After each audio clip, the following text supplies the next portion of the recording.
Why do you suppose they spared Mrs. Reardon? Maybe they thought she was dead. Susanna, leave woman for you to find. Lad, if they come back, promise me you won't let them take me. Promise. 10 less known, great 1970s Western classics. It's not the golden age anymore, and Western films are no longer the major box office hits they used to be. But still, the 1970s was a good enough decade for the genre. Clint Eastwood was still a major star, and delivering classics like The Outlaw Josey Wales. And if we wanted to have a laugh, Mel Brooks was there with his Blazing Saddles. However, it was the era of the new breakthrough filmmakers who preferred to make films in contemporary settings with relevant social messages. That's just one of the reasons why Westerns get overlooked, especially the traditional ones. Here are 10 films from the decade that you might enjoy, both traditional and non-traditional. If you enjoy this video, hit the notification button to get my new videos. If you want to check out my many other videos, head over to my channel. The link is in the description. Like, share and subscribe. You know the drill. Let's get into it. If you're gonna pull a gun on somebody, you better fire it about a half a second after you do it.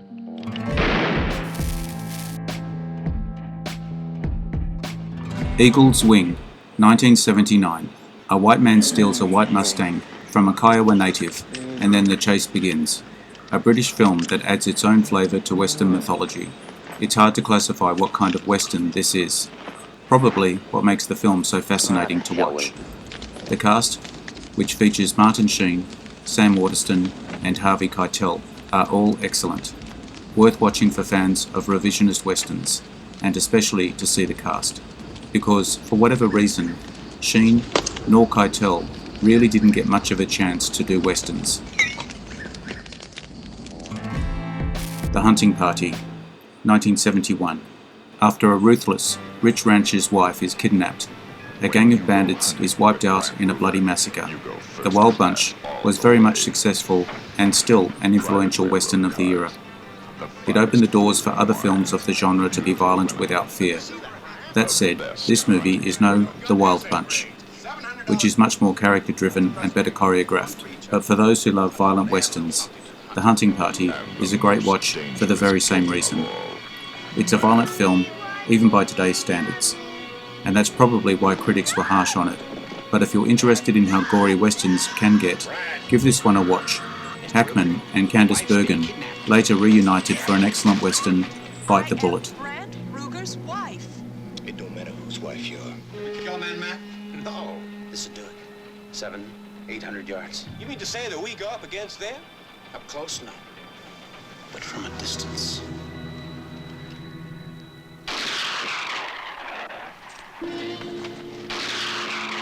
No gun shoots that far. When your prey is man, it's always open season. There's no limit and no rules.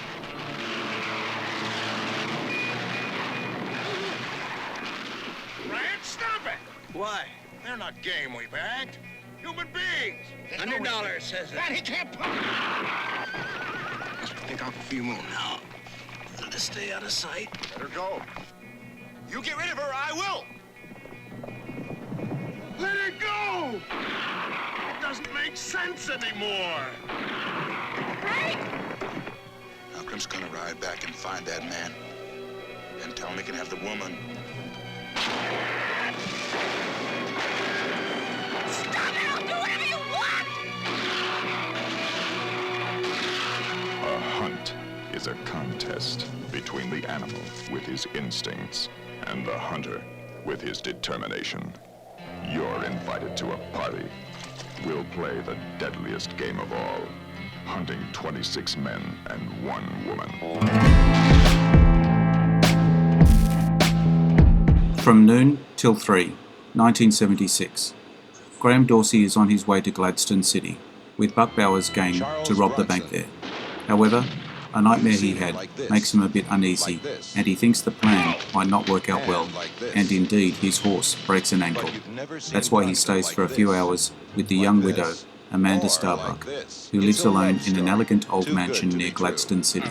This will change the turn of events for everyone. Dorsey is played by Charles Bronson, but it's probably one of the most unusual parts. He's charming here. His performance is laced with lots of humour. He shares the stage with his real-life wife, Jill Ireland. You see the chemistry there. For a romantic comedy to work, chemistry is everything. Yes, after a revisionist, art-house-ish Western and a rather brutal, violent one, it only makes sense to follow the list with something more light in the vein of a romantic comedy. And gave it. The whole world will remember the love they shared from noon till 3. Love isn't something you measure that way. It's a romance. I think I'm in love with you. Me too. It's a Western. Fill your hand, mister. I already did. It's a comedy. It's a tragedy. I will let nothing spoil our legend. Nothing. It's full of suspense and surprises. You don't want me to disrobe. It's an unusual movie starring an unusual Bronson. Oklahoma Crude, 1973. At the beginning of the 20th century, a woman in Oklahoma was fighting for her business. She has a small oil drilling site and is being pushed out by a corporation. Director Stanley Kramer was celebrated for the films he made with social issues. He also directed High Noon. He had his own fair share of critics who called his work surface-level films that were afraid to offend, hence lacking complexity. Oklahoma Crude should be free of such criticisms, as it's one of the director's more edgy projects. The production design is dazzling, and both leads, George C. Scott and Faye Dunaway, are shining. Scott is the type of actor who can electrify the scene by doing nothing, and his presence is certainly missed on screen. Dunaway is also very charismatic here, and one would wish she made more westerns back in the time. There is also plenty of violence, but you won't find any of it unnecessary. Impressively blending the genres of western, adventure, comedy and drama. It's an amusing film and probably the best of Kramer's late career. Monty Walsh, 1970. The West is finally coming to an end. A group of cowboys are trying to hold on. An aging cowboy on a lonely ranch who can no longer find his way in the challenging times. Monty Walsh, Lee Marvin, often hangs around with friend Chet Rollins, Jack Palance. Monty's girlfriend, Martine, Jean Moreau, suffers from tuberculosis. Monty realizes that life as a cowboy will soon be a thing of the past, so he asks her to be his wife, but more challenges are waiting for him. The film might look simple, but that's where its beauty lies. It's a tribute to old school westerns. It's not much of a plot-driven movie, but rather an observation of a man at the end of cowboy life. It's kind of a film made for the ones who loved old school western films, not because it's an entirely old school western type film, but a lovely tribute to them. This is a quiet, tender and thoughtful film. They've given up on the Slash-Y. For the time being, they want to fence in all their land. That's all. That's going to be a lot of fence. Look, Monty. Do you have any idea how many cowhands there were in this country 10, 15 years ago? Well, there's a hell of a lot fewer now, and pretty soon there won't be hardly any. Oh, come on, Chet. Things ain't that bad. Yeah, they are, Monty. Oh, you can ride from Texas way up into Canada and back again. That's fine. But ain't nobody gonna pay you for doing it. Chet got married. Did you ride 40 miles to tell me that? How come we never got married? You never asked me. I never thought of it. The way things are going, cowboy doesn't make enough money to live right, let alone get married. I don't know what else I could do. Yes, sir, Mr. Walsh. Matter of fact, I've heard a lot about you. Not all of it bad, either. How would you like to be Texas Jack Butler, star cowboy, bronco buster, and all-around wild man of the West? Monty Walsh will do. We couldn't get work. A lot of good boys can't get work. If I was starving, I couldn't rustle. Well, you ain't. You're getting your 3 squares every day. It ain't like we was rustling from anybody we know. Makes no difference. They belong to Slash Y. Slash Y? Stop blatting about something that ain't anymore. The kind of life you're talking about is dead. Snow buried it last winter. It ain't dead. As long as there's one cowboy taking care of one cow, it ain't dead! Dumb egg sucking. Nobody gets to be a cowboy forever. There's gonna be a place for us, a place where we belong. To stand outside just looking in has got to be all.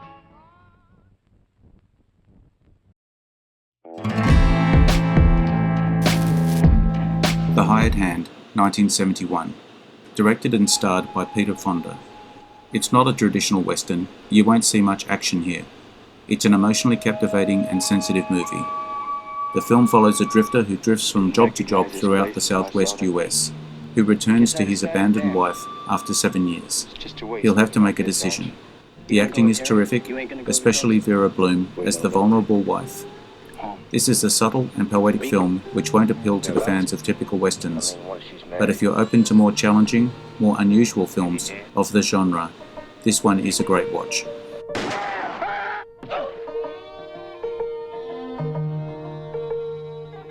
You don't have any right to come back this way.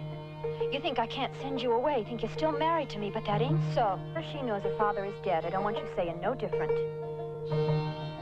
Look, Hannah, just let me work the place for a bit, like a hired hand.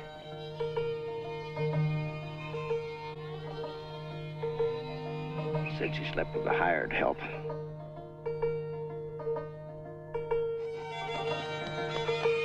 Harry, what are you doing? They cut off one of Archie's fingers. One each week, they say, till I get there. Archie's in this trouble because of me. I have to get him out of it.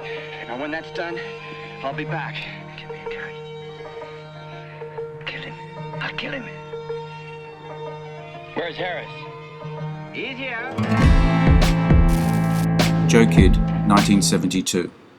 Directed by John Sturges of The Magnificent Seven and The Great Escape, by legendary writer Elmore Leonard, and starring 2 men who are often associated with the genre of Western, that are Clint Eastwood and Robert Duvall. Certainly, Duvall's career has been very varied since then, but Lonesome Dove is still one of the top 5 performances by him. Clint plays a bounty hunter named Joe Kidd. Duvall hires him to bring in local hero John Saxon, who fought against Duvall, a man who robbed the Mexican population of their lands.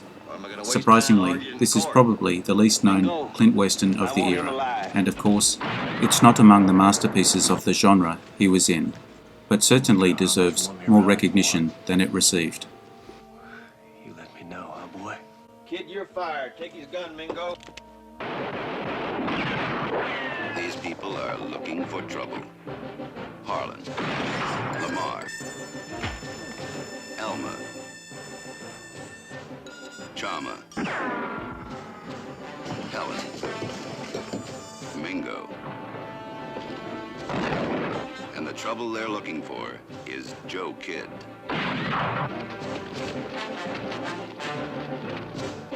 You hit one of my men! I'll kill 10 of your people!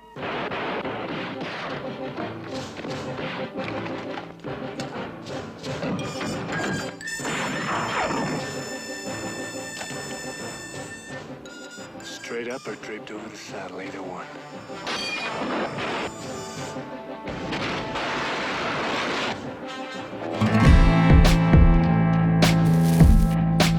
Murlans Raid, 1972. The film is mostly a homage to John Ford's The Searchers. It's directed by Robert Aldrich, which resulted in his arguably best 70s movie. The film also works because of how complex it treats its characters and goes for realistic, often subtle approach. Both sides are not perfect, and both sides are cruel in the film. And through that, the film also reminds us that demonising one's opponents can bring tragic results. Sharp's script is so good that there's an Elmore Leonard scripted film on the list, but it feels more Elmore Leonard than him somehow. Damn it, Lieutenant. You're not making any sense. Now look, Mr. McIntosh, that used to be a white man. Like yourself, a white man.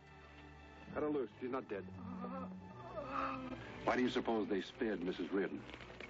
Maybe they thought she was dead. Susanna, leave woman for you to find. Lad, if they come back, promise me you won't let them take me. Promise me.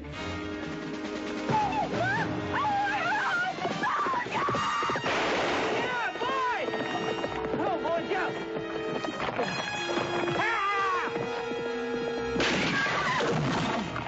What do you think Ozana's intentions are? Their probable intention is to burn, maim, torture, and murder. Where will he fight us? You don't mean to fight you no place, Lieutenant. He only means to kill you. Burt Lancaster in Ozana's Raid. The Chant of Jimmy Blacksmith, 1978. Set in Australia at the turn of the century. Young Jimmy Blacksmith is a mixed-race man. He goes through mental and physical abuse due to his racial background. Marrying white, Gilda, makes things even worse. When the humiliated Jimmy realises he will never belong to white society, he fights back. He goes on a murder spree against whites. A brutal, disturbing but fascinating mix of drama and revisionist western. Directed by Fred Skepsey. This ended up being his ticket to Hollywood, making great pictures like Roxanne and 6 Degrees of Separation. Since then, his brutal and bloody sequences might not be for everyone, but this is not some kind of mindless slasher film. The acting is very strong, the script is smart, and the cinematography is amazing. I come to help you get rich! I trust you're not going to turn my property into a black scamp then. What about me groceries? We need them. Look, my husband's not a charitable institution, Mr. Blacksmith. What for you lend your wife to a white boy? White fella don't lend his wife to anybody. I understand you're going to marry a white girl, Mr. Blacksmith. You marry white girl. Bad total. You owe me, Mr. Newby, for 900 yards. Listen, Jimmy. Don't you come the bush lawyer with me.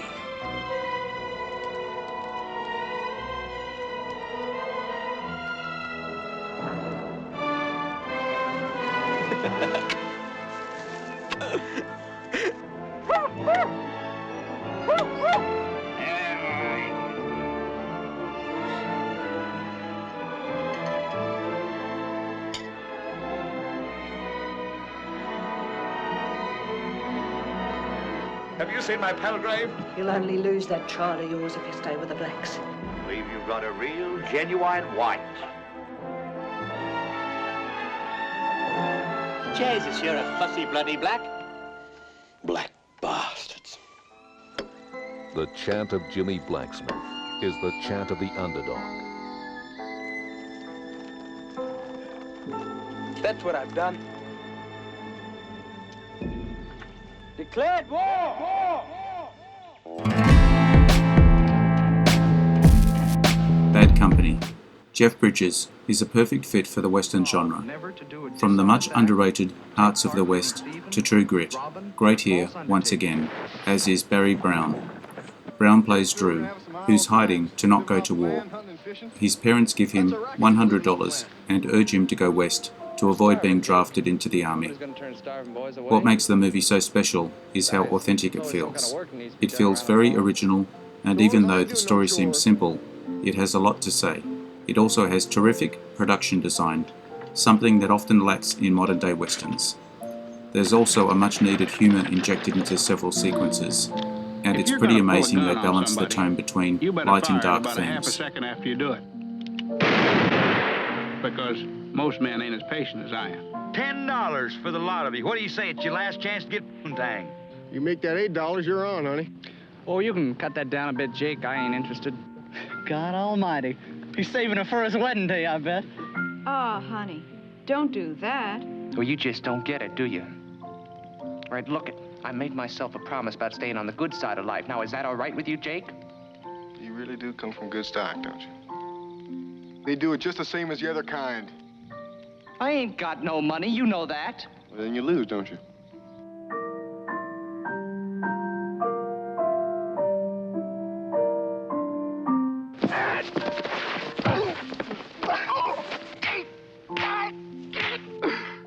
You're not done with your money?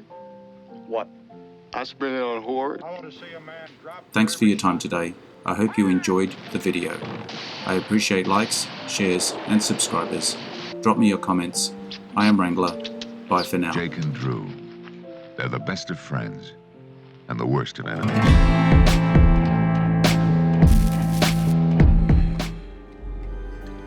Interesting facts about famous people.